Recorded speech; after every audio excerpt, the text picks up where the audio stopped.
Chhattisgarh CM writes letter to PM, urged to include reservation law in 9th schedule, cited justice to the deprived and backward classes.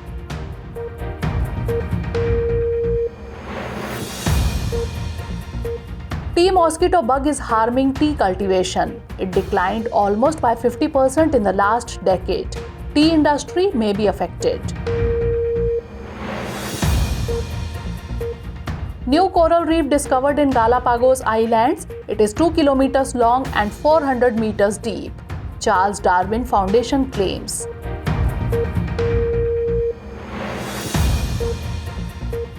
State of World Population Report released. By the middle of the year, India's population may surpass China. UNFPA publishes this report. And India's forex reserves crossed $584.755 billion, reached the highest level in the last 9 months. RBI released statistics. Recently, the Chief Minister of Chhattisgarh wrote a letter to Prime Minister Narendra Modi. In this, it was said that the law related to reservation should be included in the 9th schedule of the Constitution in view of the special circumstances of the state. Behind this, he stated the purpose of giving justice to the deprived and backward class people. In fact, the Reservation Amendment Bill was passed by the Chhattisgarh Legislative Assembly last December. In this, 13% reservation was given to scheduled caste, 32% to scheduled tribes, and 27% to other backward classes. At the same time, 4% reservation was provided to the EWS category. However, the assent of the governor has not yet been received on this. The governor argues that this limit of reservation exceeds the Supreme Court's maximum cap of 50%. In such a situation, this bill is not in accordance with the constitutional provisions. This is the reason why the Chief Minister of Chhattisgarh has talked about including it in the 9th schedule. Let us tell you that the laws of the center and the state included in the 9th schedule cannot be challenged in court. This schedule was added to the Constitution through the first Constitutional Amendment Act in the year 1951. We should inform you that various laws included in the 9th schedule of the Constitution are protected under Article 31B of the Constitution. Recently, bioluminescence waves were observed for the first time on the Bhimili beach of Visakhapatnam. This incident attracted a lot of people there.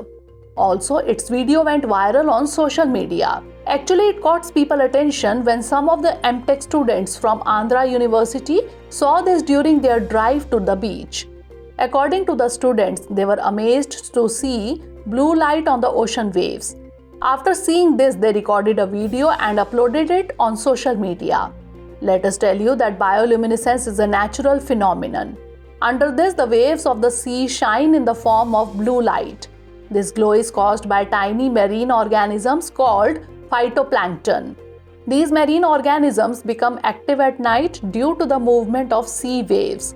As a result, they emit light on the surface of the ocean. Because of this, ocean waves glow with blue-green light. The phenomenon of bioluminescence is best observed during new moon nights. Bioluminescence is widespread in lagoons and occasionally in breakwaters. This is especially visible during hot weather conditions.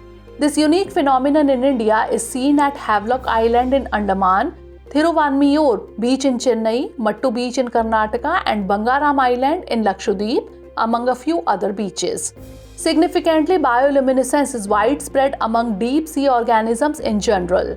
Many marine organisms such as sponges, jellyfish, insects, fishes, arthropods, echinoderms, and unicellular algae display bioluminescence to avoid predators. Apart from this, they also exhibit bioluminescence during mating. Lately, a news related to TMB, that is Tea Mosquito Bug, came out in the media reports. The report explained that the infestation of this pest is affecting the plantations all over India. Due to this, there is a rapid decline in the production of tea. According to experts, it is a pest of wet season. Earlier, these bugs were confined to tea gardens in low-altitude areas, but now they are spreading rapidly to high-altitude gardens also. Due to this, the tea industry is facing danger. Apart from this, after the formation of PPC, that is Plant Protection Code, tea growers have limited options of pesticides left. Because PPC has removed many pesticides from the approved list to protect Indian tea from harmful residues. Plant Protection Code is the code created by the Tea Board of India. In this, standards are set on the methods of production of tea, list of permitted pesticides, methods of preservation, etc. Let us tell you that there are 4 species of tea mosquito bug. Their names are Helopeltis antoni, H. brady, H. thivora, and Pachypeltis mycerum. TMB, whose scientific name is Helopeltis thivora, affects tea crops in tea-producing countries. It is a small insect. Its length is 6 to 8 millimeters. Its body is thin. It sucks the juice from tender leaves, buds, and young shoots of tea. This causes the affected part of the tea plant to turn brown and later black. Leaves with black spots shrivel and eventually fall off. In this way, there is a huge loss to the tea crop. Recently, a research was published in the journal Nature Ecology and Evolution. Researchers claim that several dozen species of marine organisms are now able to live and thrive on marine plastic. In this way, a new ecosystem is being created in the sea. This plastic is not a threat to these species but is proving to be life-giving. During research, scientists found these organisms on plastic debris in the Great Pacific Garbage Patch. These organisms are sea anemones, white bryozoa, hydroids sprouting like orange feathers, amphipods such as prawns, Japanese oysters, and mussels. In fact, about 1.5 million square kilometers of the Pacific Ocean between Hawaii and California have been covered by human waste. This garbage heap is not small but looks like an island.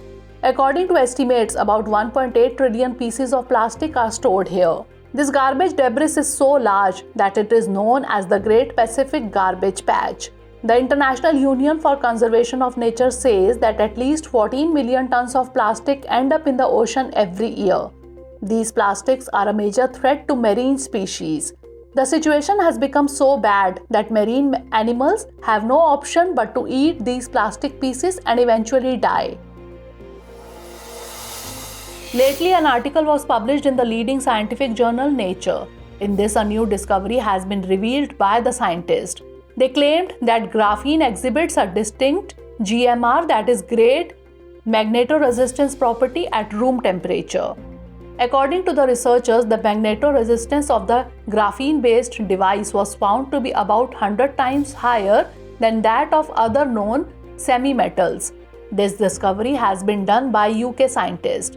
Let us tell you that resistance of some metals and semiconductor materials varies in the presence of a magnetic field. In other words, a magnetoresistor is a type of resistor whose resistance varies with the magnetic field. This property or effect is called magnetoresistance. Magnetoresistors are used to determine the presence of magnetic fields, their strength, and the direction of the force. The resistance of a magnetoresistor is proportional to the magnetic field. That is, the resistance increases or decreases with the increase or decrease of the magnetic field. The special feature of the magnetoresistor is that it operates without physical contacts. Because of this quality, it is used in various fields. It is currently being used in hard disk drives and computers, biosensors, automotive sensors, micro-electromechanical systems, and medical imagers, etc. Talking about graphene, it is an allotrope of carbon. Basically, it is a single atom layer of graphite. It means graphite is made up of several layers of graphene. It is different from others due to its unique quality. In this, the carbon atoms are arranged in a hexagonal pattern. Its layer is very thin. Graphene is a strong material, about 300 times stronger than steel. It is a good conductor of heat and electricity. The central government has approved the National Quantum Mission in the past. India has become the 7th country to declare a quantum technology development program in the form of a mission. So far, the US, China, Canada, Austria, Finland, and France have approved such programs. A total of 6,003 crore has been allotted for this mission. The objective of the scheme is to create an innovative environment in the field of quantum technology in the country. Along with this, research and development have to be promoted in this field. Its time period has been fixed from the year 2023-24 to 2030-31. The program will be implemented by the Ministry of Science and Technology in partnership with other departments. The new mission aims to develop a medium quantum computer with a capacity of 50 to 1000 physical qubits in 8 years in various platforms such as superconducting and photonic techniques. Along with this, a multi-node quantum network will be built within the range of 2000 kilometers within the country. Significantly, the central government had announced for the first time in the budget of 2020-21 for quantum technology. At that time, it was set to spend about Rs 8,000 crore in this area. But now the total funds allocation has been reduced from Rs 8,000 crore to Rs 6,003 crore. Let us tell you that quantum technology is based on quantum theory. It explains the nature of energy and matter at the atomic and subatomic level. With its help, data and information can be processed in a very short time. With the help of quantum computer, the task related to computing can also be completed in less time. Quantum computers store information using a quantum 2-level system, that is quantum bits or qubits. Because of this capability, quantum computers are better than conventional computers. Recently, a coral reef was discovered near the Galapagos Islands. Scientists believe that these coral reefs are several thousand years old.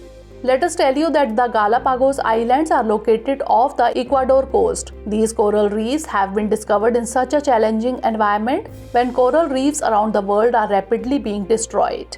These coral reefs have been discovered by the scientists from the Charles Darwin Foundation. 50% of these coral reefs are living coral reefs. Till now, it was believed that all the coral reefs except Wellington Coral Reef were destroyed due to the effect of El Nino in the years 1982 and 1983. The Wellington Coral Reef is found off the Darwin coast of the Galapagos Islands. The newly discovered coral reefs are about 2 kilometers long and 400 meters deep.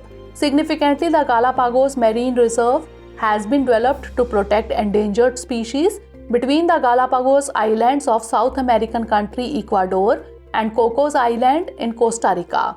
This marine reserve is spread over an area of about 138,000 square kilometers and is home to giant turtles, albatross, cormorants, and other species. Some of these species have been included in the endangered category. In the year 2022, this marine reserve was further expanded by 60,000 square kilometers. Coral reefs are an important component of the marine ecosystem. They conserve the beaches and protect them from erosion. Apart from this, they provide habitat to many small marine organisms. Photosynthetic algae also live inside coral reefs. Apart from all this, they are also a source of food and medicine. Many people are directly or indirectly dependent on these coral reefs for their livelihood. According to the sources, about $10 billion of economic benefits are derived from coral reefs every year.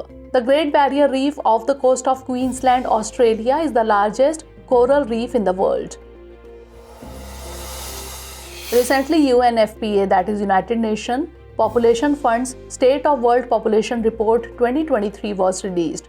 The report has estimated India's population to exceed that of China by the middle of this year. The title of the report is 8 Billion Lives, Infinite Possibilities, the Case for Rights and Choices. The report says that the population of India has increased by 1.56% in the last year.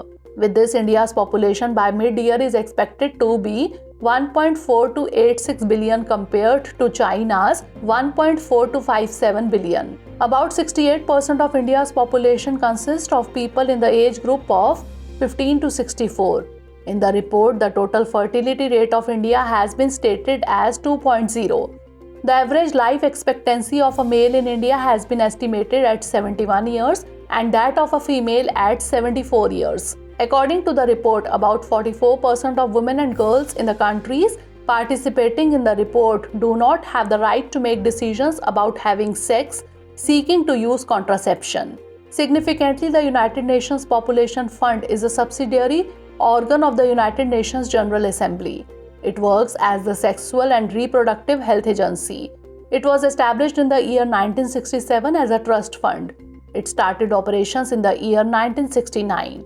In 1987, it was officially renamed the United Nations Population Fund. UNFPA is not supported by the budget of the United Nations. It is fully financed by governments, intergovernmental organizations, the private sector, and private voluntary contributions. It undertakes the publication of World Population Report every year since 1978. Recently, RBI released data regarding India's foreign exchange reserves. According to the data, there was an increase of $6.306 billion in foreign exchange reserves in the last week. After this, India's foreign exchange reserves have increased to $584.755 billion. At the same time, India's gold reserves have increased by $1.496 billion to $46.696 billion, while SDR, that is special drawing rights, has increased by $5.8 million to $18.45 billion. According to RBI, this figure of foreign exchange reserves is at the highest level in the last 9 months. Earlier last week, a decline of $32.9 billion was seen in foreign exchange reserves, after which it was reduced to $578.45 billion. At the same time, in October 2021, foreign exchange reserves reached an all-time high of $645 billion. After this, due to global developments, RBI had to sell dollars to stop the fall of rupee. This led to a decline in foreign exchange reserves. Significantly, FCA, that is foreign currency assets, have a major share in India's total foreign exchange reserves. Let us tell you that the total foreign exchange of an economy at a particular time is called foreign exchange reserve. This includes foreign assets, gold reserves, reserve funds or tranches with the IMF, and special drawing rights. Typically, the largest portion of foreign exchange reserves is in the form of US dollar. Significantly, foreign exchange reserves are very important for any economy. The growing foreign exchange reserves facilitate the government and the central bank in managing the external and internal financial issues of that country. It helps in the event of the balance of payment crisis. The rising foreign exchange reserves help in strengthening the domestic currency against the dollar. Whenever the domestic currency begins to weaken against the dollar, the central bank spends its reserves to hedge its currency. In this way, foreign exchange reserves are used for other purposes besides meeting the country's liabilities. Recently, the International Buddhist Summit was organized in India. It was organized by the Ministry of Culture in collaboration with the International Buddhist Confederation under the flagship program Azadi Ka Amrit Mahotsav. Its theme was Responses to Contemporary Challenges from Philosophy to Praxis. This event took place in Delhi on 20 and 21st April. It was presided over by India. About 170 delegates from 30 countries participated in the conference. In this first conference, contemporary global issues related to the Buddhist perspective were discussed. Along with this, future direction and action plan were also discussed. The aim of the summit is to find solutions to problems such as climate change, poverty, and conflict by exploring Buddhist teachings and practices. The discussion of the conference focused on 4 themes of Buddha, Dhamma, and peace. These are environmental crisis, health and sustainability, preservation of Nalanda Buddhist tradition and Buddhist pilgrimage, living heritage, and relics. Let us tell you that the International Buddhist Confederation was established in the year 2012. Its headquarters is located in New Delhi. It represents the rich diversity of Buddhism. It also provides a platform for the global Buddhist community to share knowledge and promote and preserve their common heritage. Let us now look at the 5 questions based on the bulletin. Questions for this series are: first question is, consider the following statements regarding bioluminescence phenomenon. 1. Under this, the ocean waves shine as blue light. 2. This glow is caused by tiny marine organisms called phytoplankton. 3. This event happens only on new moon night. Which of the statements given above are correct? 1 and 3 only, 2 and 3 only, 1 and 2 only, or all of the above? Next question is, consider the following statements regarding tea mosquito bug. 1. Tea mosquito bug includes 4 species. 2. The species names are Helopeltis antoni, H. brady, Helopeltis thivora, and Pachypeltis misharum. 3. Helopeltis thivora mostly affects tea crops in tea growing countries. Which of the above statements are correct? 1 and 3 only, 2 and 3 only, 1 and 2 only, or all of the above? Next question is, consider the following statements regarding the Great Pacific Garbage Patch.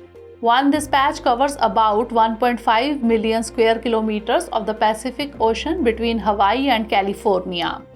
2. There are about 1.8 trillion pieces of plastic stored here. Which of the statement or statements given above is or are not correct? 1 only, 2 only, both 1 and 2, or none of the above? Next question is, consider the following statements related to Magneto resistor. 1. Magneto resistors are used to determine the presence of magnetic fields, their strength and the direction of the force. 2. The resistance of a magneto resistor is proportional to the magnetic field. 3. It operates without physical contacts. Which of the statements given above is or are correct? 1 only, 1 and 2 only, 1, 2 and 3 only, or none of the above? Last question is, consider the following statements. 1. A coral reef was discovered near the Galapagos Islands. 2. This coral reef has been discovered by the scientists of the Charles Darwin Foundation. 3. The Galapagos Islands are located in Ecuador. Which of the statements given above is or are correct? 1 only, 1 and 2 only, 1, 2 and 3 only, or none of the above? Lately, a 2-day European Union India Aviation Summit was organized in New Delhi. It discussed the air transport relationship, shared challenges and opportunities between the EU and India. In this conference, the Union Civil Aviation Minister addressed the summit virtually. During the address, the Aviation Minister talked about making 121 airports carbon neutral by 2025. Currently, 25 airports under the Airports Authority of India across the country are already using 100% green energy. Indian Air Force will participate in INEOCHOS 23, a multinational air exercise. The exercise will be conducted from 24 April to 4 May at Andravida Air Base in Greece. The aim of the exercise is to enhance international cooperation and synergy between the air forces. 4 Sukhoi 30 MKI and 2 C-17 aircraft of the Indian Air Force will participate in it. The Union Health Ministry has proposed to develop 100 food streets in 100 districts across the country in collaboration with the Ministry of Housing and Urban Affairs. Its purpose is to ensure hygienic and safe food practices. It also aims to reduce food-borne diseases and improve overall health outcomes. Initially, this initiative will be launched as a pilot project. For this initiative, each district will be given a financial assistance of Rs 1 crore for food street. This assistance will be provided under the National Health Mission in the ratio of 60-40 or 90-10, with the condition that standard branding of these food streets will be done as per FSSAI guidelines. Recently, Union Agriculture and Farmers Welfare Minister Shri Narendra Singh Tomar has launched Sathi, that is Seed Traceability, Authentication and Holistic Inventory Portal and mobile application. It will be used to address the challenges of seed production, quality seed identification and seed certification. This application and portal have been developed by NIC in collaboration with the Union Ministry of Agriculture and Farmers Welfare. According to experts, the Government of India is constantly trying to overcome the challenges and difficulties faced in agriculture through various schemes and programs. In such a situation, Sathi portal can prove to be an important step. Recently, India-Thailand defense dialogue were held in Bangkok. During the talks, discussions were held on defense cooperation between the two countries and new initiatives to further strengthen bilateral ties. Let us tell you that India and Thailand share a strategic partnership, and defense is a major pillar of this cooperation. Defense ties have enhanced, including defense dialogue meetings, military exchanges, high-level visits, capacity building and training programs, and bilateral exercises. Recently, Union Textiles Minister Shri Piyush Goyal inaugurated PM Mitra, that is PM Mega Integrated Textile Sector and Apparel Park in Lucknow and Hardoi. PM Mitra Park Lucknow will be developed in public-private partnership mode through SPV, that is Special Purpose Vehicle. It will be owned by the central and state government. The total area of PM Mitra Park Lucknow will be 1000 acres. There is a possibility of investment of rupees 10,000 crore in this. Along with this, 1 lakh people are expected to get direct employment and 2 lakh people indirectly. Recently, the central government reintroduced the windfall tax on domestically produced crude oil. It has been revised to rupees 6,400 per ton. Also, export duty on diesel has been abolished. Windfall tax on petrol and ATF, that is aviation turbine fuel, remains nil. Let us tell you that the windfall tax was first imposed on July 1st, 2022 because of the increase in global crude oil prices due to the Russia-Ukraine war. It may be noted that in the last revision, the Finance Ministry had reduced the windfall tax on locally produced oil from rupees 3,500 per ton to nil. It halved the duty on diesel exports to 50 paise per litre. Saurashtra Tamil Sangamam was started recently. The festival aims to showcase the age-old ties and cultural ties between the state of Gujarat and Tamil Nadu. Around 3,000 people are expected to participate in the festival. The festival aims to highlight the cultural diversity and strength of India and reconnect people with the pilgrimage sites and cultural heritage. The festival will be held at various places in Gujarat like Somnath, Dwarka and Statue of Unity in Kevadia. We should tell you that this festival is based on the lines of Kashi Tamil Sangamam. Recently, the central government has notified the Animal Birth Control Rules 2023. Under the new rules, local bodies including municipalities, municipal corporations and panchayats will be responsible for carrying out the Animal Birth Control Program. Also, to implement the Animal Birth Control Program, the concerned organizations are required to be recognized by AWBI, that is Animal Welfare Board of India. The list of such organizations will be available on the website of AWBI and will also be updated regularly. The Animal Welfare Board of India, that is AWBI, is a statutory advisory body that provides guidance to the Ministry of Fisheries, Animal Husbandry and Dairying, Government of India.